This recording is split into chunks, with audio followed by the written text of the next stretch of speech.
It's been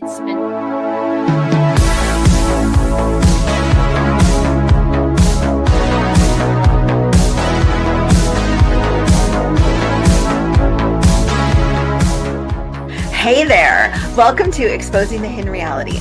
I'm Annette, career reinvention coach and caffeine-powered human. And I'm Sandra, women's life and leadership coach. I bring the woo to our conversations.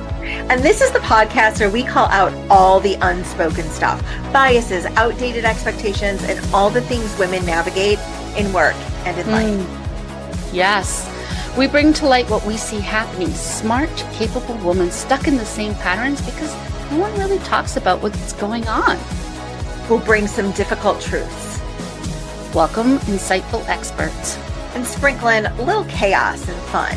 It wouldn't be us if we didn't, right? It's true. So whether you're walking the dog or tuning in during your commute, we're glad you're here.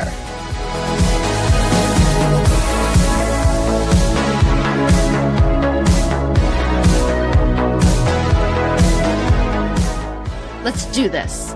Let's do this.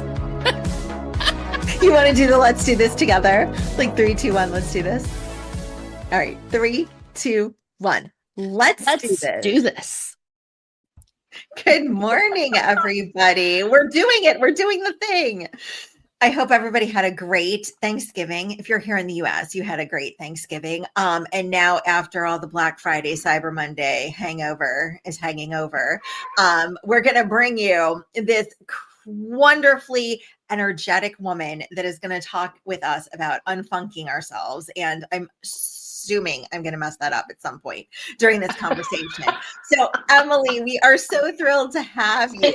Can you please tell us a little bit more about you? Hello. Oh, I'm so honored to be here. And thank you. I'm digging that like intro music, that like retro sort of throwback. I was like dancing. No, this is great. And thank you for taking time to chat with me and inviting me here. This is very cool. I'm really bad at introducing myself. You would think that after however long I've been doing the work I'm doing, I have like this elevator pitch down, and I don't. So I'm Emily Hampton Morash, and I do a lot of things. I'm an author. I am a workshop facilitator. I'm an emotional intelligence educator, mindfulness educator, relatively silly human, mom, wife, dog mom. So yeah, and I'm really heavily focused on bringing mindfulness into the workplace, and which then filters out into greater community. But I'm like hell bent on getting people to be self-compassionate and to better focus in a mindful space. That's me. So that was a important. terrible intro, but It was a great intro. You were good. But that's who I am. So you know what, Emily, what strikes me is a conversation we had before we came on and this theme of mindfulness. So I'm going to tee it up for you, and then I want you to run with it. Please. So I read a book years ago, 10 Minutes to Happiness or Greater Happiness. And it's all about meditation and the whole idea that if you're using meditation, even just 1 minute of meditation is so helpful for grounding yourself and bringing you into your understanding where your body is and your nervous system regulation. And right, because it feels so woo-woo, and it shouldn't, right? He was talking about all the different organizations that are using mindfulness training. And the military is one of the places that he talks about. And that was a thread we were talking about before we got on. So there you go. Take it away. So, wow. Okay. So mindfulness, let's back up, because mindfulness has become a buzzword. And when things become buzzwords, they become diluted and their actual meaning gets lost. So mindfulness is, so according to John Kabat-Zinn, and if you don't know who he is, he's like the granddaddy of mindfulness in modern America. He's great. And he says that mindfulness is allowing awareness to arise in the present moment on purpose, non-judgmentally, by paying attention on purpose in the present moment, non-judgmentally. And on paper, that's like, oh, that sounds so great. Yes, I can be mindful. But what we have to bear in mind is that we actually don't allow awareness to arise in the present moment on purpose because we're not paying attention and we are hella judgmental. And it's not because we're terrible people, it's how our brains are wired. So we got to talk about a couple, I got to get like kind of nerdy. So hang on, y'all, bear with me for a second. Our brains are hardwired to be emotional before logical. It is absolutely how human beings have survived the various millennia. Our limbic system, which is where your amygdala lives, and your amygdala is the part of your brain that's responsible for fight or flight. There's actually 6 responses. There's fight, flight, freeze, fawn, flood, and faint. And so when we are presented with really stressful stimuli, our brain determines what the proper response is, right? So the amygdala sits inside the limbic system, which is constantly scanning our environment for, am I safe? Am I not? And it's not just our physical safety, it's also our emotional safety. And your limbic system is fairly primitive, so it responds the same way to a physical threat as it does an emotional stressor. Mm-hmm. So, like, here's a practical example. If you get an email from somebody and you interpret that email as harsh or attacking or aggressive, your limbic system, your amygdala, is going to respond the same way as it would if there was like a charging Doberman. And your limbic system goes and tells your survival brain, like, gear up, we gotta go, right? Yeah. And so what's important about understanding this is that there's an inverse relationship between your survival brain and your executive functioning brain. So when our survival brain gets all geared up because somebody gave us a side eye in a meeting, or we got like a 1-line text message from somebody, and our limbic system is like, holy cow, you are in trouble, and tells our body that we got to get ready to like fight or flee, our logic center diminishes. So why am I saying all this when we're talking about mindfulness? Because if we do not stop ourselves, if we don't pause in that moment of emotional reaction, which is what that is when our limbic system is like, oh my God, we're freaking out, right? If we don't learn to pause, we cannot let awareness arise so that we can pay attention on purpose in the present moment and then not judge the moment. Man, this is work. I mean, it is a practice. So when we talk about mindfulness and meditation go together. They're not necessarily the same thing. Though I would never say to somebody, yeah, I don't need to meditate. Yes, you do. Everybody needs to meditate. And it is not woo-woo. Oh, for the love of God. It is not woo-woo.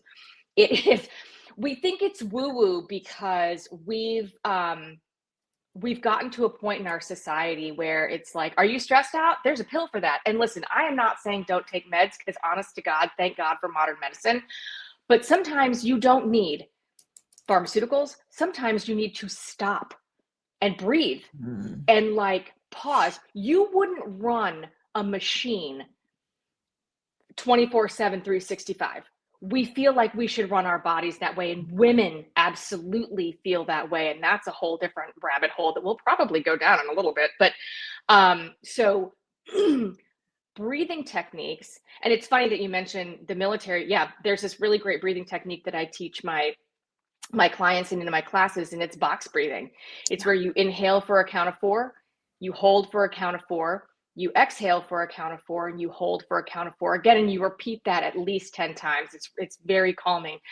You're doing a few things. You're oxygenating your body, which is very helpful to reduce stress. You're also focusing on counting, because in your head, you're like 1, 2, 3, 4. So you're focusing on counting. So you are not thinking about the thing that was stressing you out that got you to the place where you needed to breathe. And you actually relax all your muscles and you alkalize all your system while you are breathing this way. And what's wild is that the Navy SEALs use this technique. So if the Navy SEALs can use this technique before going in and taking out Osama bin Laden, you can use this before you go into a board meeting. So it's important to, our bodies are amazing machines, right? And we have to take care of them. And the best way to take care of your body is to rest. Mhm. So breathing, pausing. When you get a one-line text message, don't freak out. You can actually pause and be like, what am I assuming? What am I interpreting from this message? What do I think this means, but what does it actually mean? And how do I find out what it actually means? And so there's a lot that goes into being mindful, but it really is the pause is the biggest practice. And the what am I telling myself? And what am I thinking? And where is that coming from? But a lot of us don't do that because we've got our foot on the gas all the time, especially women. That was a really long answer to your question. No, I think it's beautiful. Yeah. And it covered a lot of ground. And you have a comment here. Mindfulness isn't a luxury. It's a strategic advantage. Thank you, Shemras. 100%. No, it's not a luxury. And yes, it's strategic, but it's also like truly survival.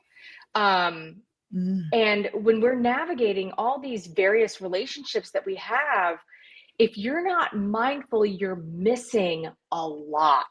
And I certainly don't want to go like traipsing down like a socio-political path, but we have become so mindless and so knee-jerk because we rely heavily on social media and digital communication that we are losing the ability to observe, and we're losing the ability to be curious.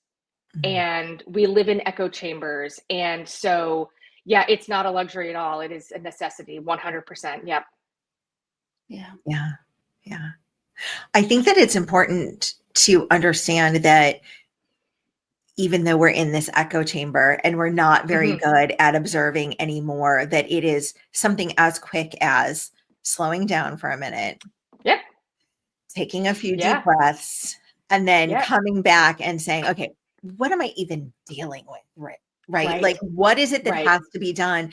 How many times do you find yourself reacting to something that doesn't need a reaction? Like, it might not even be an email for me, or it's a spam email, or So we're caught in this cycle of always feeling like we owe someone something. Right.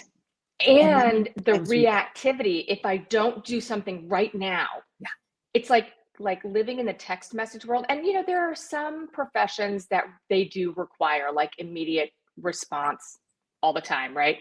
But that's not everybody. And so, I mean, goodness, there are a lot of complexities to this whole piece of like, well, why do we do that? Well, we do that because our limbic system needs connection. So human beings are wired. We are hardwired to connect to one another, right? It's tribal mentality. Eons ago, if you were solo, the likelihood of you dying from exposure or being eaten by something was really high. So you found your people so that you had protection and you had community. And so we are hardwired to connect to each other. Ironically, we are also hardwired to be skeptical of anything that appears different, right? Because it could be a threat. And so this is where the mindfulness piece, that pause and that you just referred to, comes in really importantly. Is if something appears to be a threat, but like, is it because their accent is different than mine, or their skin color is different than mine, or the clothing that they're wearing is different, or the music they're listening to is different? What am I judging? What am I looking at? And what assumptions am I making based on what I'm seeing? And then where are those assumptions coming from? And then why am I adding judgment to that? Right. But we don't ever stop to think, what what am I what am I even thinking here? We just have the assumption and we run with it. And so, and never look back and go, wow, that was kind of a knee jerk. I'll bet those people are actually pretty cool and I didn't even take time to meet them, right? And I mean, are you gonna run into jerks? Yes, you are. Like, you're gonna. And they're jerks for a reason. And here's a secret, it has nothing to do with you. Yeah. Someone else being an asshole has nothing to do with you. It has everything to do with them. But we also tend to personalize other people's behavior because our limbic system is trying to figure out like what's their deal, right? And we're terribly insecure because that's how we're wired. But like we've got to learn to slow down and observe and ask the questions. What am I thinking? What am I running on assumptions? What do I think I know? What do I think I know about these people? What do I actually know about these people? It's like, you know things, and then you don't know things, right? But then there's a whole lot that we don't know. And that's where that curiosity and observation really need to come in so that we can be much more mindful. And the more mindful you are, the more calm you are. The more calm you are, the more focused you are. The more focused you are, the more strategic, and the more strategic, the more successful. And so in anything, parenting, friendship, work, anything, it's the remaining calm that's hard because our brains have little tripwires, right? So yeah, it's important to be able to pause and question yourself. And a lot of people don't like to do that, or they've never learned how. I think in the work that I do, one of the things that I often see, and I'm curious if you see it too, is that it's hard to sit and just allow without judgment. It's the without judgment piece that people struggle with. And I work primarily with women. So I know it's the same for men because I am raising two of them and I'm married to one. So, but it's I suddenly realize that I'm feeling a particular way and I'm judging myself for feeling that way rather than simply saying, oh, that's interesting. I wonder. And getting curious about that. And then, so we stop ourselves before we even get to the point because it's like, I shouldn't be feeling that way. Or, oh my gosh, like, why did that just jump in? And rather than allowing the thought without judgment and then getting curious about it. I do see that a lot. So it's interesting. This comes from societal conditioning. We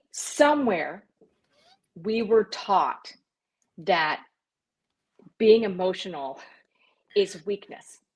And I have to remind people that being emotional is human. And I mean, unless you've been lobotomized or you are like part android, like you are going to have emotions because that's how we're built. And it's the emotions that allow us to connect with people, right? And so people have to let themselves feel the feels. So this is where things get hard. Like this is where things get challenging in the mindfulness space. Most people are their own worst critic, right? I work with a lot of women as well. I actually work with all sorts of people, but I definitely do a lot of this work with women where I'm like, so if your best friend spoke to you the way your inside voice speaks to you, would you want to be friends with that person? And I see more tears when I ask that question. And I'm like, the answer is no. And you're beating the shit out of yourself for no reason. You're holding yourself to some standard that isn't real, that came from somebody else's story, and you bought it and ran with it. A lot of these expectations of perfection aren't our own. They're somebody else's. I don't know, social media, mass media, marketing. Oh my God, like I'm almost 52, y'all. Woo. And according to, society, I should still have no wrinkles, no gray hair. I should be a size 2 with muscles, whatever. It's like, I've had kids. I work full time. I really like bread. Like, do not come at me. I have smiled my whole life, so I've got laugh lines. Like, I don't want to look like some kind of porcelain, whatever. Like, come on. And so, so somebody else's story is, well, you're failing because you look your age. I don't act my age. I have the sense of humor of like a 15-year-old boy. It's a problem. But like, it's bad. It's fine. But we are, and especially women, but men do this too, okay? Like everybody is susceptible to the psyops that we're experiencing from all over, that we're supposed to look a certain way, we're supposed to act a certain way. Oh my God, this whole like masculinity issue that men are trying to navigate right now is insane. But once you start having a feeling, squash it. You can't actually do that. So y'all in the audience that are listening, I need you to understand this. You cannot suppress emotions. You think you can. Right. You think you can. And where that's coming from is it's coming from your executive functioning brain. It's coming from your frontal lobe, where you are trying to logic yourself out of a feeling. The problem is, when you look at the human brain, it is your limbic system that is driving the bus. Like your logic system is kind of like hanging out in the back of the bus, and every once in a while it's like, I have an idea, and the limbic system's like, okay, maybe I'll allow it, right?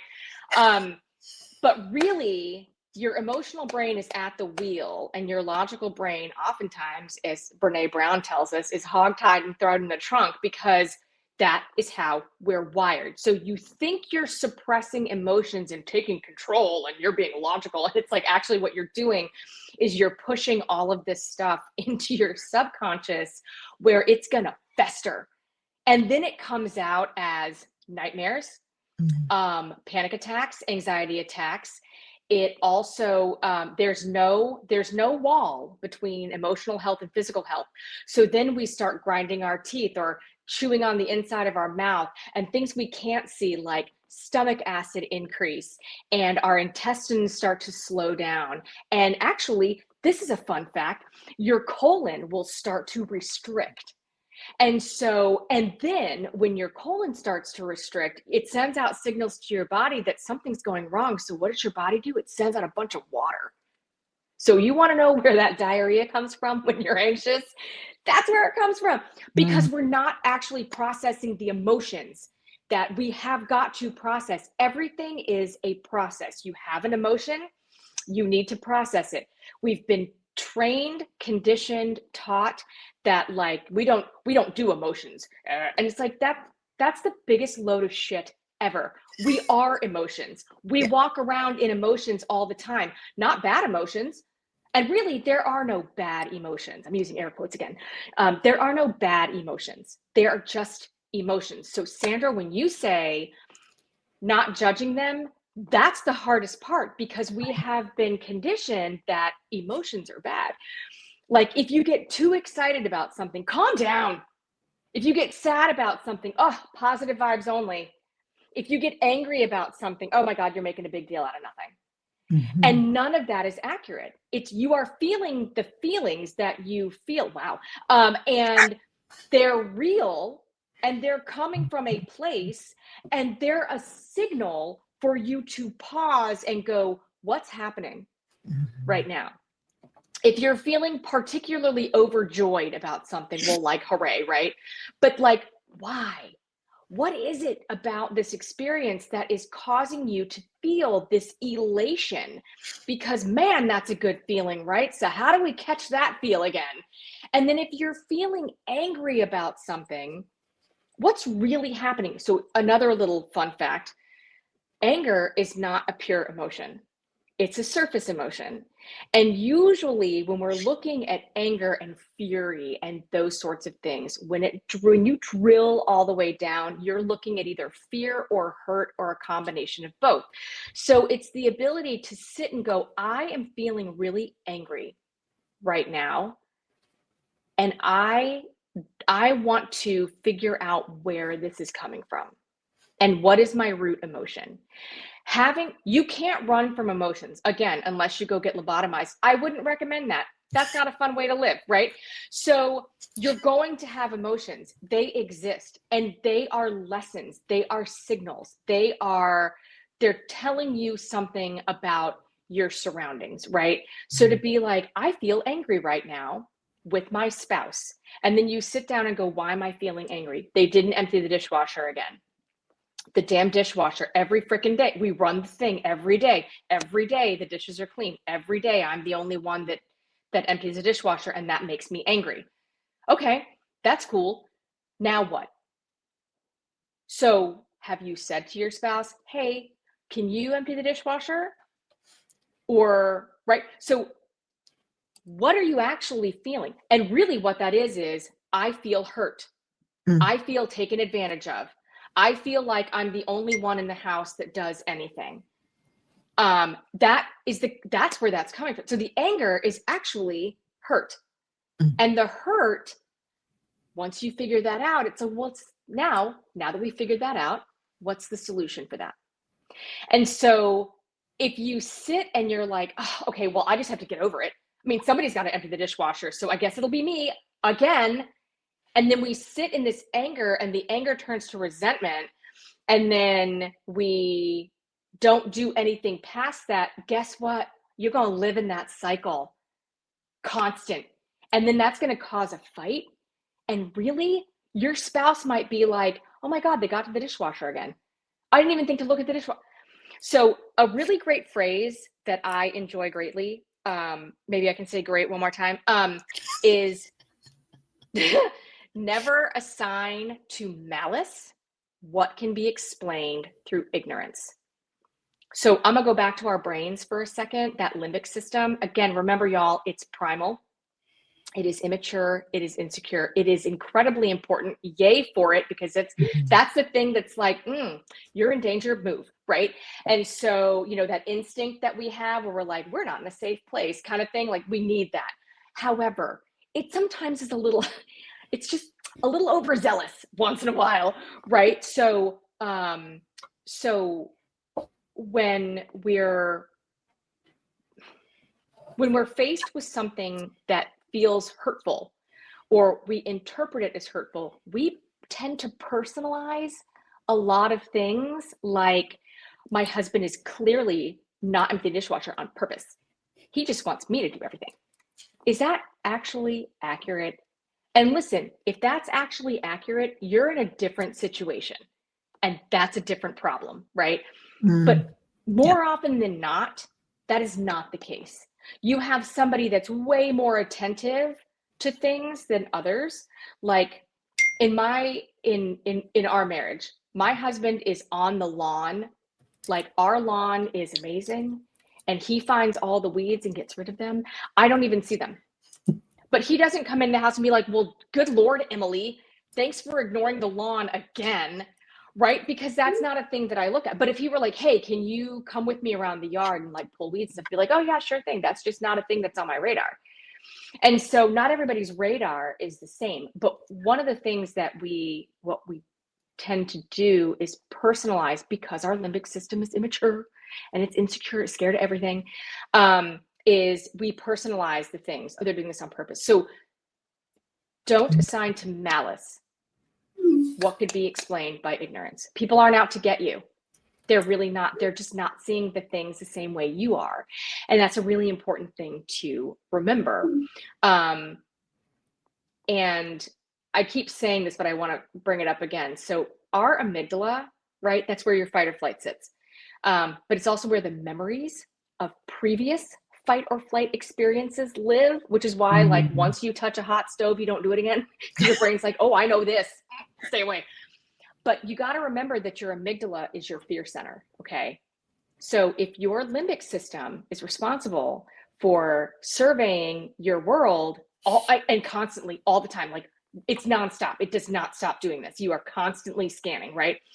So if you're constantly scanning and your amygdala is the one that's filtering everything, you're actually filtering stuff through your fear center, which means that if you are not mindful, you are going to have a negative, insecure slant on things that are unfamiliar.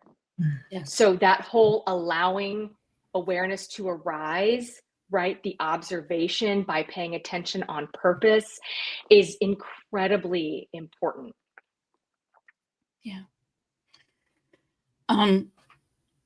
I want to give Annette a chance to jump in here too, but I feel I have to jump in on what you just said. And one of the things that we often fail to understand is that our amygdala are centers that process fear and danger, are sensitive to visual cues. They're sensitive to smells. They're sensitive to things we may not be conscious about, like, oh, it's the anniversary of somebody's passing, and I'm feeling particularly sensitive, but I don't realize I'm feeling particularly sensitive. And the value that can come from just stopping, noticing, breathing is not only regulating your nervous system again, but that's when those small insights can come in. Oh, I smelled my dad's aftershave. Right. And it's a year since, you know, and that's why I am having this reaction. And I didn't realize it until now. I love so much that you just brought that up. So life, our life, your life, everybody's life is a multifaceted, multisensory, persistent experience. Yes. Whether you're sitting at your desk, clicking away for however many hours, right? Or you're in the car, or you're taking a walk with your dogs or whatever. We are constantly thinking. Your subconscious brain is constantly going. It is constantly processing. And so when we encounter a scent, an article of clothing that somebody used to wear, a song, everybody, y'all in the audience, you need to like raise your hand or something. Have you ever heard a song and you legit were like in your brain back in a very specific place in time? The smells will do the same thing.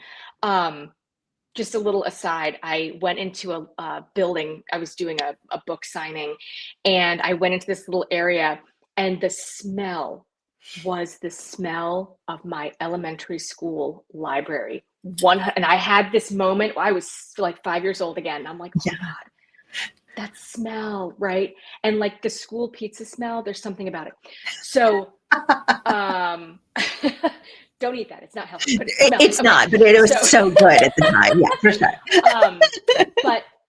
But we are constantly surrounded by all of these stimuli, and it's not a bad thing. And so, yes, there are moments where something tugs at our subconscious, where it's like, oh, that was my late father-in-law. That was his cologne scent. That reminds me of a friend of mine that I lost. You know, I moved back to Rhode Island recently. We were gone for a few years. I moved back. And so I'm driving through Providence, which anyone who's up here, y'all, Providence is a hot mess. Love this state, but man, our highways could use a little work. And I passed this radio station that I used to listen to, because people still listen to radio stations. Isn't this, it's just, everyone's like, nope, I do a podcast in the morning. But I'm driving past and I was like, and it reminded me of a friend of mine that I had lost back in 2019. And so this friend of mine, we had actually had a falling out. And both of us are like hella stubborn. And so we just were like, I'm gonna be mad at you longer than you're mad at me. And then he died. And I was like, well, you won. All right. Definitely won. But I had this moment, this very melancholy moment as I'm looking at this building and I'm like, oh my God, because whatever, the radio station, the music, whatever. And I was like, oh. And for a second, I did the thing where I was like, well, you screwed that up, Emily, didn't you? You had to be stubborn. And I sat and I was like, you know what? That's actually not going to do me any good. So what can I actually do with this melancholy feeling, and where is this melancholy feeling coming from? And really that melancholy feeling, it was sadness mixed with love. Yeah.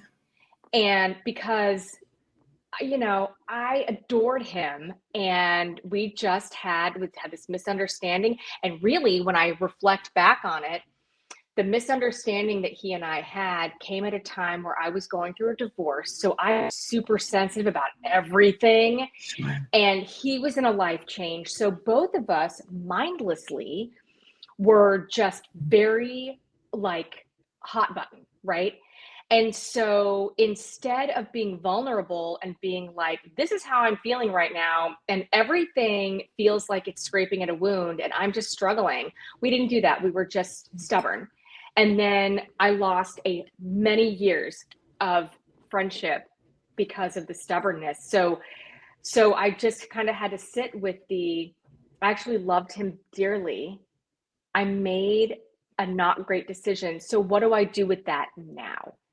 And so instead of beating myself up, which we tend to do, sure, it is, what are you really feeling? So when you're having that full sensory memory of someone that you lost and you start feeling very sorrowful, okay, that's actually normal.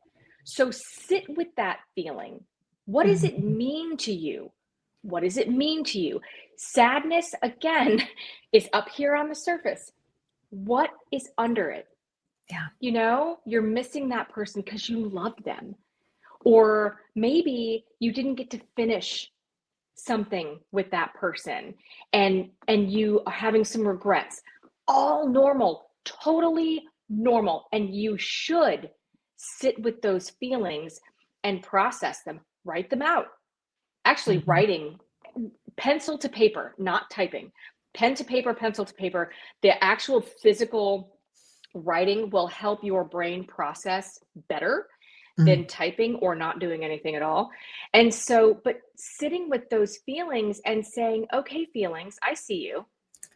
Not like, I know that sounds really dumb, and people are like, probably somebody out there just rolled their eyes, but I'm telling you, if you're like, I see you, I feel you, you're here, it's not going anywhere until you do something. It's sort of like, I'm queen of terrible analogies, but like if your dog keeps nosing at you and you try to ignore the dog's not going away and it's probably going to go poop on your floor. So let's not have that happen in your brain. Okay. So sit with it, figure out where it's coming from, and it's okay to have them. And if I may, can we talk about crying for a second? I saw the comment come up and somebody said, our tears are such a gift. Oh, totally. So let's talk about this. So tears are actually a method of cleansing. This is what people don't understand. And so tears get a bad rap. Crying gets a bad rap because, again, in our society, crying is for weak, whatever. No, it's not. So what's cool is understanding the physiology behind tears. So if I am crying, does anyone else cry laughing?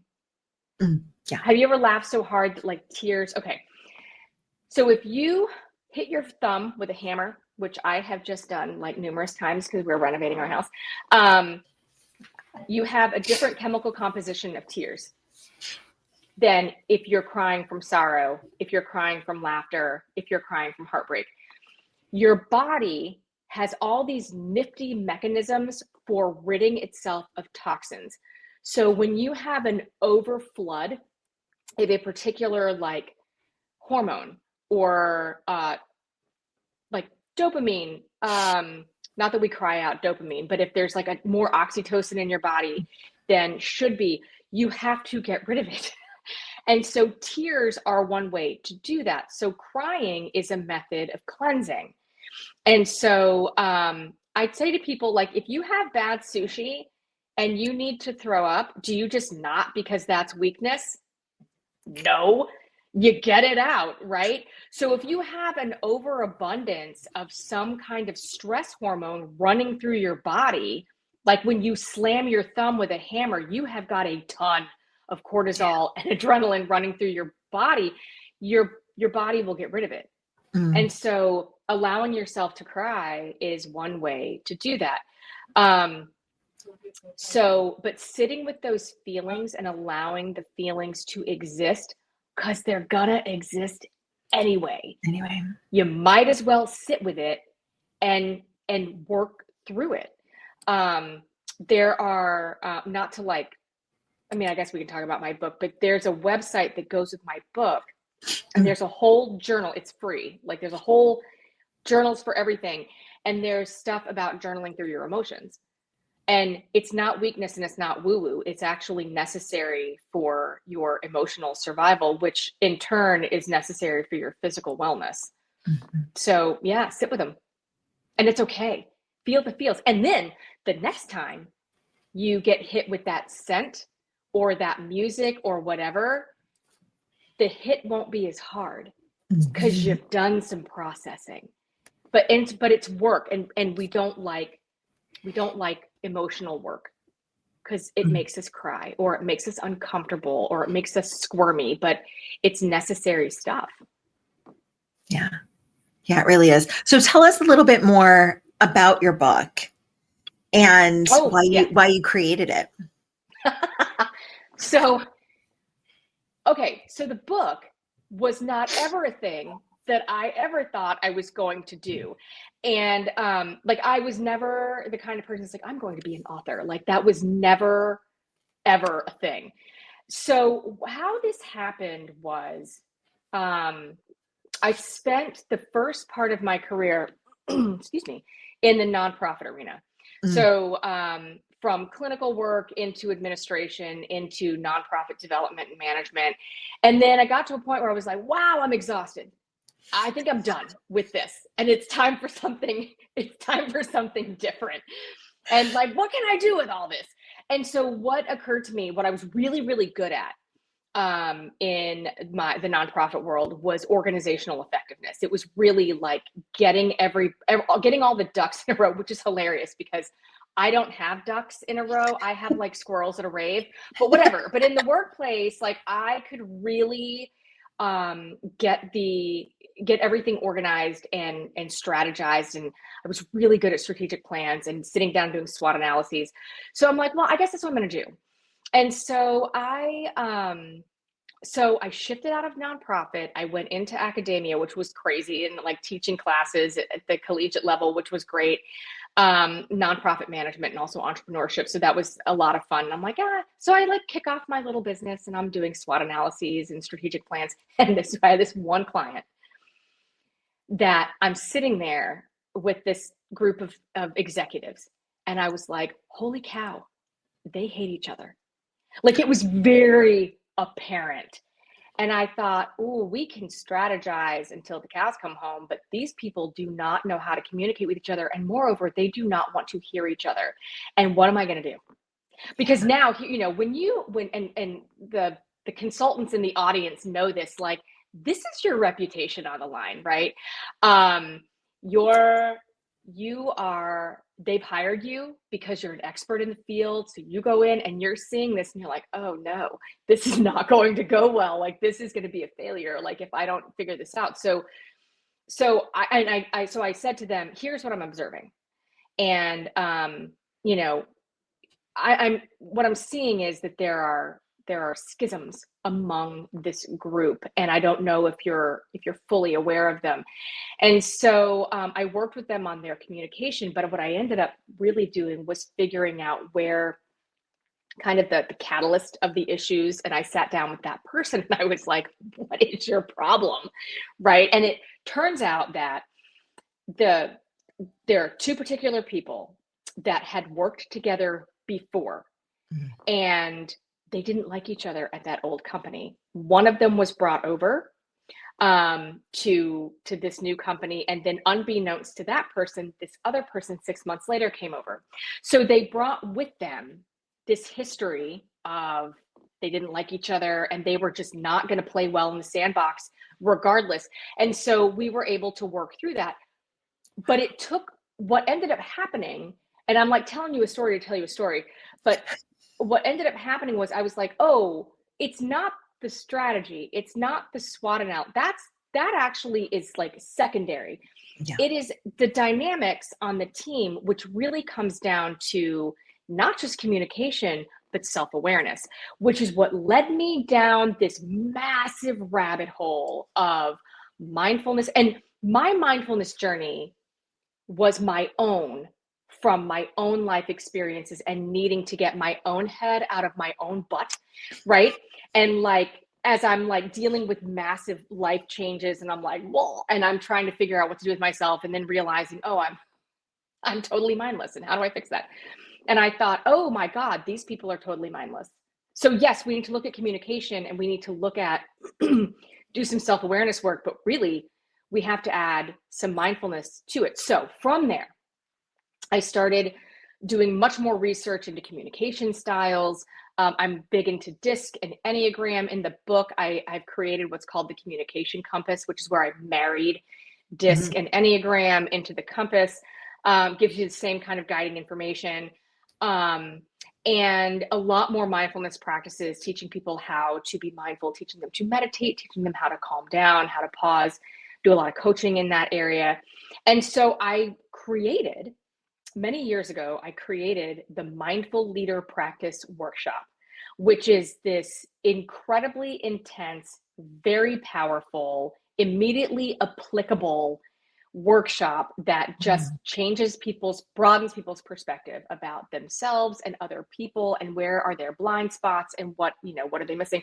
So a few years ago, I did this workshop for a particularly challenging group. And it went very well. And so one of the members of the group, after the whole thing, we're all, we're breaking and we're all leaving, everyone's done. They're like, you should really write a book. And I literally laughed in this guy's face. I'm like I wasn't like, he said it and it was just this instinctive, like, I just laughed. I'm like, oh no. Sorry. And he's like, no, like really? I'm like, oh my, no.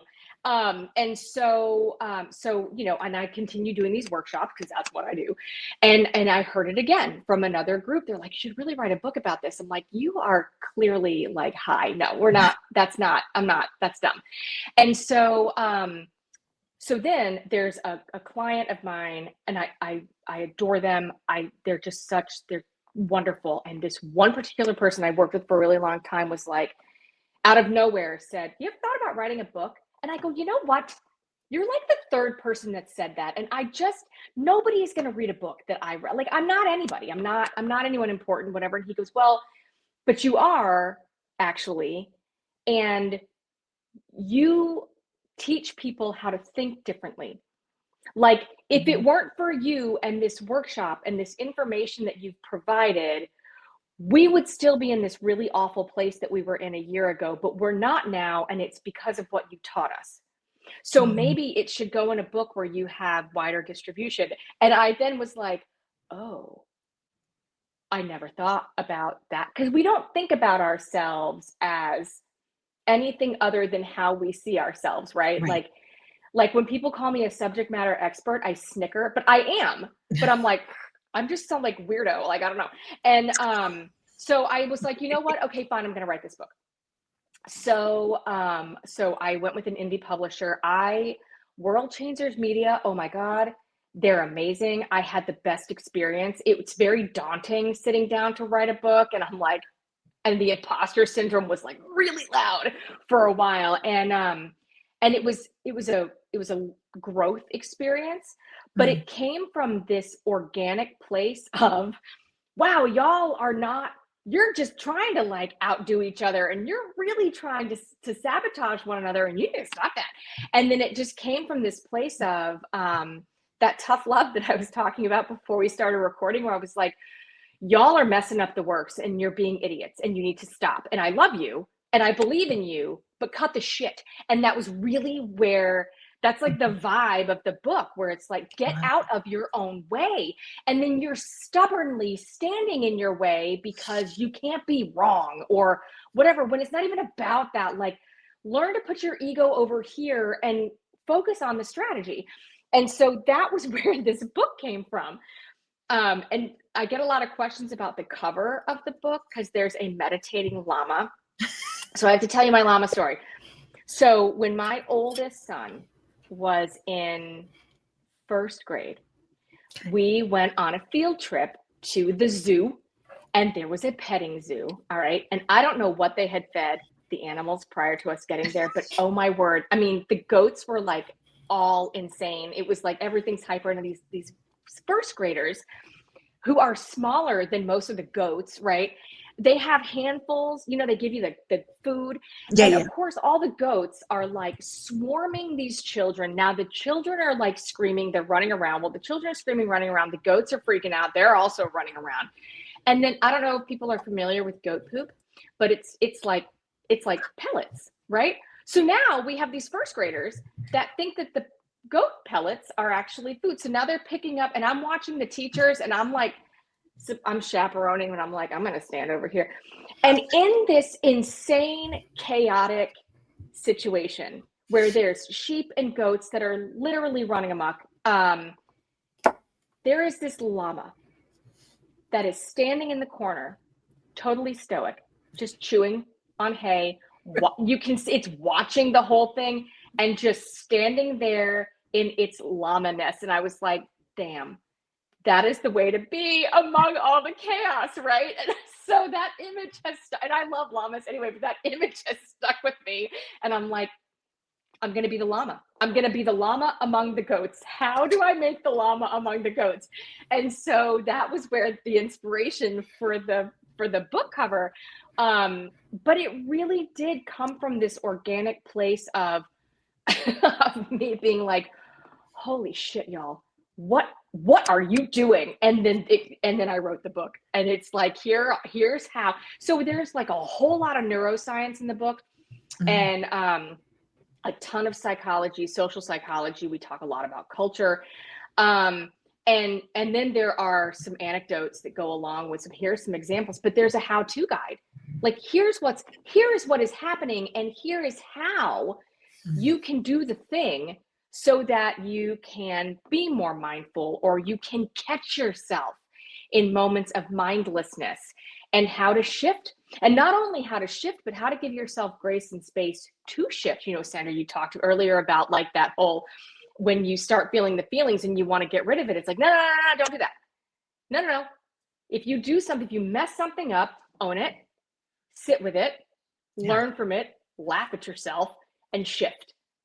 Because it's in that moment that you actually let go of the weight of other people's expectations, and you let go of the weight of your own ego. And that's where mindfulness really starts to bloom. Yeah. So beautiful. I love it. And I love the story about the llama. I just want to, as we sign off, I just want to clarify, you said you can make the shift. Shift. Yes. Shift Not something else. Yes.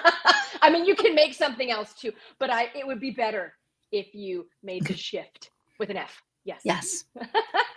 All right, Annette. Oh my gosh. Emily, share the best ways that people can connect with you and your wonderful ideas.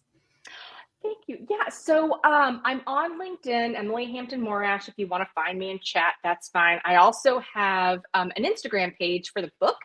It's unfunk underscore with an N, unfunk underscore book underscore. Oh, no, I'm sorry. Unfunk underscore yourself underscore book. And so people can find me there, have conversations.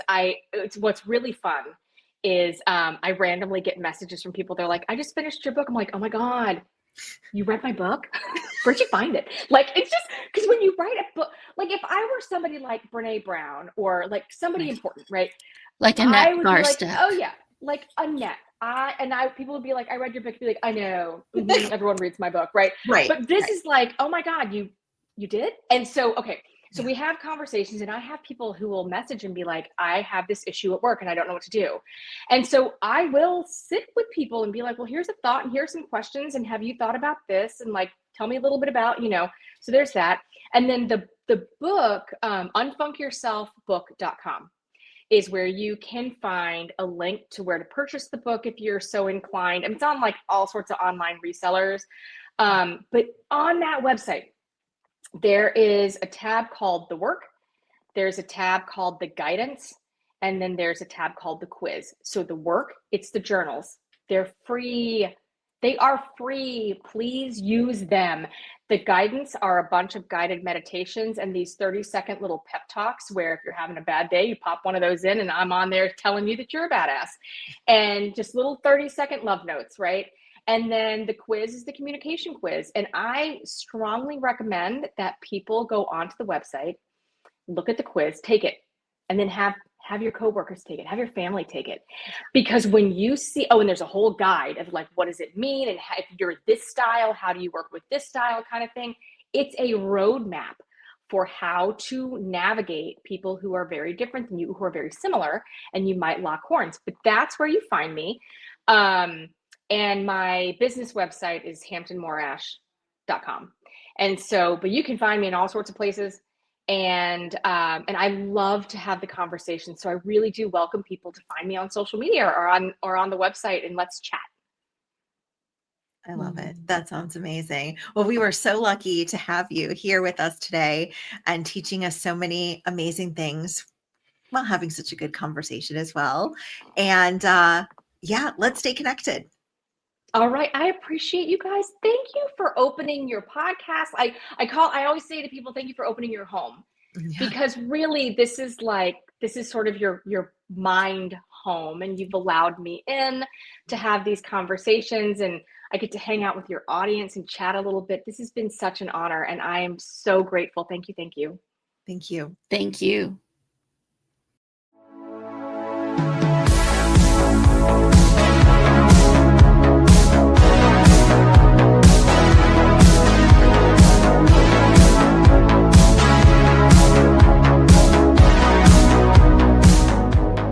That's a wrap on this episode of Exposing the Hidden Reality. If something hit home or made you snort laugh, tell us.